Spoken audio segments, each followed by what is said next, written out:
Olá pessoal, nesse vídeo eu vou falar um pouco sobre a questão das curas ali no Império Romano, na época, de proximidades ali do século de Cristo, né? No século II, o historiador Catão, ele expõe o seu desprezo pela medicina, ele considerava como inútil e perniciosa. Para Catão, Roma era saudável sem doutores, mas não sem medicamentos. Tinha uma máxima que ele falava, sine medicis, sed non sine medicina. Então, sem médicos, mas não sem medicamentos. Com o Império Romano, os médicos passaram a constituir uma categoria profissional sujeita à regulação do Estado. Cícero se refere aos clínicos, oculistas e cirurgiões. Em Pompeia, foi encontrada uma casa de um médico que tinha um ambulatório, onde ele possivelmente tratava os doentes. Em Vindonissa, foi encontrada o que seria uma planta de um hospital militar. Em Carnunto e em Novésio, nas margens do Reno, foram encontradas construções que podem ter sido hospitais do século I. Na ilha Tiberina do Tíberi, foi construído em 290 a.C.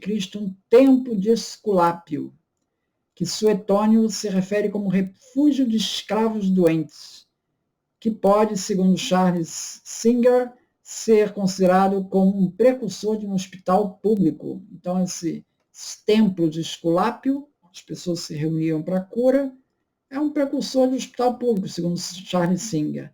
No tempo de Jesus, havia um templo de Esculápio, conhecido como Epidauro, e esse templo estava em funcionamento. Ele era próximo a Corinto, onde os doentes poderiam receber em sonhos as indicações de medicamentos e dietas apropriados para o tratamento de suas doenças, sendo as instruções interpretadas pelos sacerdotes do templo, que na prática funcionavam como médicos. Então o cidadão ia para o hospital, dormia, tinha um sonho, ele relatava o sonho para o sacerdote isso aqui quer dizer que você tem que tomar esse medicamento para se curar. E assim, certamente, uma parte se curava e outra não. Né? O culto de Asclépio, em Epidauro, ele data desde o século VI a.C. Em Jerusalém, havia a piscina de Betesda, onde vários judeus ficavam reunidos à espera de que um fluxo de água fosse agitado para que os curasse, segundo João, capítulo 5, versículo 1 ao 18. No passado, no mesmo local, havia um banho público ligado a um santuário pagão de Asclépio, que era frequentado inclusive pelos judeus para a cura. João 5,2 se refere à chamada Porta das Ovelhas, onde bem ao lado foi escavado um lugar de culto dedicado a Asclépio. O tanque de Betesda foi escavado entre 1957 e 1962, onde também foram encontradas oferendas votivas, não são só tais ex-votos, né, de uma mulher romana chamada Pompeia, na forma de um pé.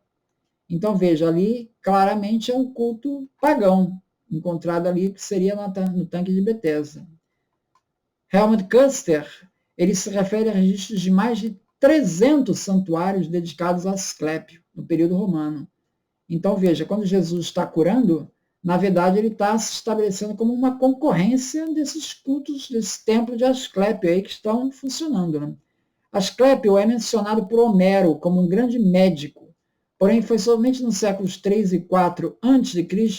é que o seu nome será objeto de um culto popular, como ele vai virar Deus. Né? Asclépio é associado à cura na Ilíada, em que o herói teria aprendido a produção de medicamentos com o centauro Quiron. Os santuários de cura, como Asclépio, alcançaram seu apogeu nos séculos I e II da Era Comum. Em torno dos templos dedicados a Asclépio, os Asclepions, como os encontrados na cidade de Epidauro, no Peloponeso, reuniam-se diversos doentes em busca de cura, e a presença de inscrições votivas revelam que eles tinham sucesso em muitos casos. Ovídio, em Fastos, se refere a curas milagrosas atribuídas a Asclépio, o que inclui relatos de ressuscitação de mortos.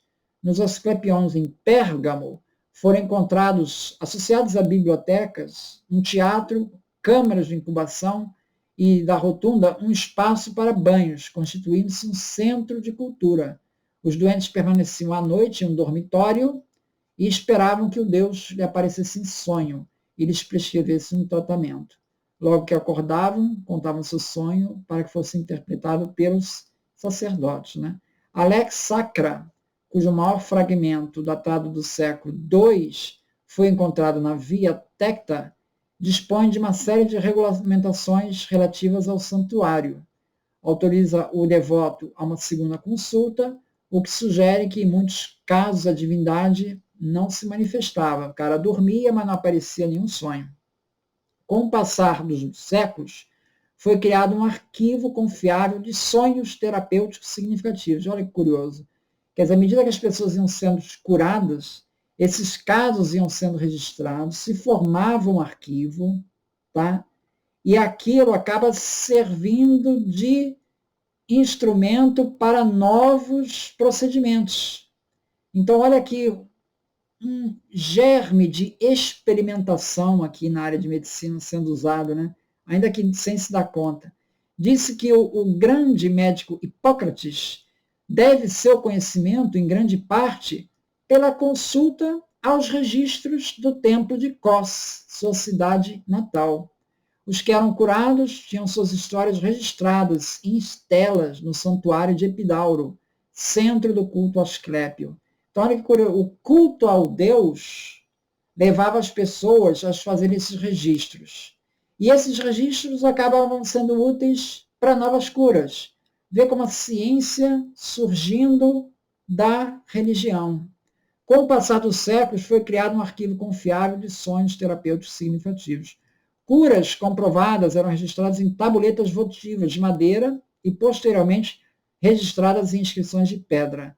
Relevos votivos expunham o relato de curas milagrosas.